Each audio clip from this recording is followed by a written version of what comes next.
Tractor ચાલતું નથી. રીંગો ચડાય તો પણ ઘણી જગ્યા છે બોલો તો કાળી પાલટી આવી ગયેલી છે. બધે પાલટી બધે પાલટી આવી ગઈ છે. આપણી જમીન વેચમાં પડી છે, આપણે વેચવાની નથી, ગાડી જ રાખવાની છે. ચાલો ટ્રેક્ટર હાલતું નથી અને કામ ફૂસવાની બીક રહે છે યાર. બહુ લોડ પડે ટ્રેક્ટરને, શું કરશું?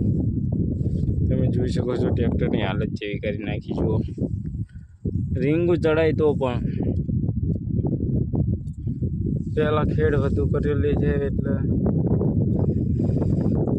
ડાંગર ઉગી છે પણ આડું છે. આપણે એ રવા નથી દેવાની, એનો પાક